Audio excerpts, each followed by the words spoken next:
ஐயா, குருவோட தேடலில் குருவை நம்ம சந்திக்கும் போது இவர் தான் நம்ம குருன்ற சந்தேகம் ஏற்படுவது இயற்கையானதா? அதே போல் இவர் தான் நம்ம குருன்ற உறுதிப்படுத்தல் எந்த நேரத்தில் எந்த தருணத்தில் ஏற்படும்? குருவை அடையாளம் காணுகிறது எப்படின்னு தான் கேள்வி. இவர் தான் என்னுடைய குருங்கிறத எப்படி நம்ம கண்டுபிடிக்கிறது, எப்படி அடையாளம் காணுன்றது? அன்றாட வாழ்க்கையில் ஒவ்வொரு மனிதனுக்கும் எத்தனையோ விதமான பிரச்சனைகள், அதுவும் பிரியமாக இருக்கக்கூடிய ஒவ்வொருத்தருக்கும், அன்போடு இருக்கக்கூடிய ஒவ்வொருத்தர்களுக்கும் ஏதாவது ஒரு பிரச்சனை மாறி மாறி வந்துக்கிட்டே இருக்கும். மற்றவங்க வேதனையெல்லாம் தன் வேதனைன்னு உணரக்கூடியவங்க அவங்க. மற்றவங்களுக்கு என்ன பிரச்சனை வந்தாலும் தனக்கே பிரச்சனை வந்த மாதிரி அவங்க வந்து அளவாஞ்சி கஷ்டப்பட்டு கவலைப்பட்டு இதுக்கு ஏதாவது பரிகாரம் கிடைக்காதுன்னு அடையிறவங்க. இவங்க எல்லாருக்குமே யார்த்தையாவது தன்னுடைய கவலைகளையும் தன்னுடைய பாரங்களையும் பகிர்ந்துக்க மாட்டோமாங்கிற ஏக்கம் வரும். யார்கிட்ட பகிர்ந்துக்கிறதுன்னு தெரியாது. அவங்க உண்மையிலே யாரையோ தேடுறாங்க, தனக்கு ஆறுதல் வேணுங்கிறதுக்காக தேடுறாங்க. ஆனால் தேடக்கூடிய பொருளோ தேடக்கூடியவரோ யாருன்னு அவங்களுக்கு தெரியாது. அப்படி இருக்கும்போது பகவத் கிருபை அப்போ தான் வேலை செய்யுது, பகவானுடைய கருணை அப்போ தான் வேலை செய்யுது. அப்போ பல ஞானிகள் பற்றி செய்திகள் அவங்களுக்கு வந்துக்கிட்டே இருக்கு. அந்த மாதிரி ஆட்களுக்கு அந்த மாதிரி இது வந்துக்கிட்டே இருக்கு. அந்த ஞானிகள் எல்லாம் ஒவ்வொருத்தரையாக பார்க்க போகிறாங்க, ஒவ்வொரு இடமா பார்க்க போகிறாங்க. ஒவ்வொரு ஞானிகளையும் பார்க்கும்போது அங்கே உள்ள சடங்குகள் சம்பிரதாயங்கள் இது எல்லாமே அவங்களுக்கு வந்து புதிதாக இருக்குது, விசேஷமாக இருக்குது. ஆனால் எதுவுமே மனசில் ஒட்டலை, தன்னுடைய பாரத்தை இறக்கி வைக்கக்கூடிய இடமா அது தோணலை. அப்படியே பார்த்துட்டே வரும்போது திடீர்னு ஒரே ஒரு ஞானி மட்டும் அவரை பார்த்து ரொம்ப நாள் பழகினவர் மாதிரி ஒரு சிரிக்கிறார். அவரை அருகழைச்சி பேசுகிறார். அவர் எங்கேருந்து வர்றார், என்ன செய்கிறார், இங்கே எதுக்கு வந்திருக்கார் எவ்வளவும் கேட்குறார். ஏதோ ஒரு மகானம் பரிச்சயம் ஆன மாதிரியே பேசுகிறாரேன்னு நமக்கு ஒரு ஆச்சரியம் ஏற்பட்டாலும் அவர் மேலே ஏதோ ஒரு விதமான ஒரு பிரியம் ஏற்படுது, ஒரு பக்தி ஏற்படுது. அவரை நமஸ்காரம் நம்ம அறியாமையே பண்ணுறோம். அதுக்கப்புறம் அவர் நமக்கு ஏதோ பிரசாதமாக கொடுக்குறார், அந்த பிரசாதத்தை உட்கொள்கிறோம். அப்புறம் நம்ம வீட்டுக்கு போயிடுறோம். அந்த பிரசாதம் சாப்பிட்ட பிறகு நிறைய மாற்றங்கள் நமக்குள்ளே ஏற்படுது. எப்பயுமே அந்த மகானை பற்றியே நம்ம நினச்சிட்டே இருக்கிற மாதிரி தெரியுது. திரும்ப திரும்ப அவரை பார்க்கணும் போல தோணுது.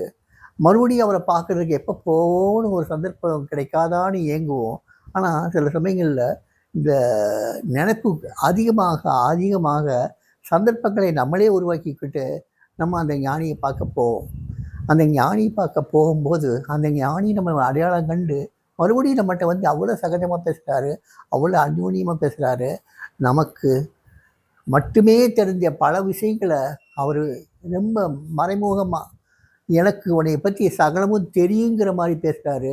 அப்போ இவருக்கு வந்து ரொம்ப ஆச்சரியமும் பக்தியும் கூடுது. தன்னை வந்து அப்படியே அவர்கிட்ட ஒப்படைக்கலாமான்னு தோணுது. சரணாகதி அவர் அறியாமையே ஏற்படுது. மறுபடியும் நமஸ்காரம் பண்ணார், மறுபடியும் போகிறார். இந்த மாதிரி அடிக்கடி அடிக்கடி அந்த ஞானியை அவர் தரிசனம் பண்ணும்போது ஒரு விதமான ஒரு இணக்கம் ஏற்படுது. இவர் தான் என்னுடைய சகலமுன்னு தெரியுது, இவர் தான் என்னுடைய குருன்னு தோணுது. அதை உறுதிப்படுத்துகிற மாதிரி அந்த குரு அவருக்கு நாம தீட்சை கொடுக்குறார். நாம தீட்சை கொடுத்ததுக்கப்புறம் குருவையும் அந்த பக்தரையும் பிரிக்கவே முடியல. குரு தன்னுடைய பக்தனை கொஞ்சம் கொஞ்சமாக தன் அளவுக்கு உயர்த்தி கொண்டு போகிறதுக்கு வேண்டிய சகல காரியங்களையும் பண்ணுறார். அவருடைய தகுதிக்கேற்ப உள்ள மற்ற ஞானிகளின் உபதேச சாரங்களை படிக்க வைக்கிறார். மற்ற ஞானிகளின் வாழ்க்கை சரித்திரத்தை படிக்க வைக்கிறார். எல்லாத்தையும் படிக்க வச்சு இந்த சாதாரண மனித வாழ்வு கடந்து இன்னொரு வாழ்வு இருக்குங்கிறத காட்டுறார். காட்ட அந்த நண்பர் ஆஹா, எப்பேற்பட்ட ஒரு ஞானி நம்ம அடைஞ்சிட்டோம், இனிமேல் நம்ம வாழ்க்கையில் எந்த ஒரு வருத்தமும் வரப்போகிறதில்ல. அப்படியே அந்த வருத்தங்களோ கஷ்டங்களோ பழுதுவைப்போ இருந்தாலும் அத்தனை ஒரு ஏற்றுட்டு நமக்கு ஆறுதல் கொடுக்க நமக்கு ஒருத்தர் இருக்காருங்கிற நம்பிக்கை நமக்கு வந்துடுது. இந்த குரு சிஷ்ய உறவு வந்து ஒரு கணவன் மனைவி உறவை விட ரொம்ப ரொம்ப ரொம்ப ரொம்ப அற்புதமானது, ரொம்ப ரொம்ப ரொம்ப ரொம்ப நெருக்கமானது. ஏன்னா குரு நம்மளை அவரோடு ஐக்கியப்படுத்திக்கிறார். இது குருவை நேரில் சரீரத்தோடு பார்க்குறவங்களுக்கு உண்டானது. குரு சரீரத்தில் இல்லாமல் குரு வந்து சமாதி ஆனதுக்கப்புறம் குருவை யாரும் பார்க்கல. இந்த மாதிரி தேடுதலில் இருக்கும்போது ஒரு ஜீவன் உள்ள ஒரு குரு நமக்கு கிடைக்கல. ஆனால் பார்த்துக்கிட்டே வரோம், ஒவ்வொரு ஆசிரமங்களாக போகிறோம், ஒவ்வொரு சமாதிகளாக போகிறோம். திடீர்னு ஒரு சமாதியில் வந்து நமக்கு வந்து ஒரு லைஃப் ஏற்படும். திடீர்னு நமக்கு ஒரு விதமான ஒரு ஈர்ப்பு ஏற்படுது அந்த சமாதியில். அந்த குரு யார், அவருடைய அந்த ஞானி யார், இங்கே எங்கே இருந்து வந்தார், அவர் பேர் என்ன, அவருக்கு எப்படி இங்கே வந்து சேர்ந்தார், அவருடைய சிஷ்யர்களெல்லாம் யார், அவருடைய வாழ்க்கை வரலாறு என்ன, இவ்வளவும் அறியக்கூடிய ஒரு தவிப்பு ஏற்படுது. எல்லாமே கற்றுக்கிறாரு. கற்றுக்கிறது இல்லை, எல்லாமே அவருக்கு வந்து அனுகிரகிக்கப்படுது. அந்த ஞானியை பற்றிய நூல்கள் அவர் கைக்கு வந்து சேருது. அந்த ஞானியை பற்றி விவரங்கள் சொல்கிறதுக்கு அந்த ஞானியினுடைய தொண்டர்கள் வந்து அவருக்கு வந்து சொல்கிறாங்க. சில தொண்டர்களோட நெருக்கமான பழக்க வழக்கங்களும் ஏற்படுது. அந்த ஞானிகிட்ட ஒரு ஒரு வித்தியாசமான ஒரு ஈர்ப்பு இருக்கிறத உணர்றாரு. அங்கே மானசீகமாக பிரார்த்தனை பண்ணுறாரு. அந்த மானசீக பிரார்த்தனையை அந்த குரு, அந்த சரீரம் இல்லாத அந்த குரு கேட்குறத இவரால் உணர முடியுது. அந்த குரு இவருக்கு அனுகிரகம் பண்ணுறத இவர் வந்து நல்லாவே உணர முடியுது. தன்னுடைய வாழ்க்கை மாறுதல் அடையிறதையும் அவர் உணர்றாரு. அடிக்கடி அந்த குருவை பார்க்குறாரு. அந்த குரு மந்திர தீட்சை அங்கே ஒழிச்சிக்கிட்டு இருக்கோம். அந்த தீட்சை தனக்காகவே கொடுக்கப்பட்ட தீட்சைன்னு எடுத்து அவரும் அந்த குரு மந்திரத்தில் கரைஞ்சி போயிடுறாரு. அவருக்கும் அந்த குருவுக்கும் நெருக்கம் அதிகமாகுது. குருவை பற்றி உள்ள விவரங்கள், எல்லா விவரங்களும் அவருக்கு தெரிய வருது. அவர் குருவை நேரில் பார்த்த சிஷியர்களுக்கு எந்த வகையிலையும் குறைவில்லாத ஒரு சிஷியனாய் குருவை பார்க்காத இவரும் மாறிடுறாரு.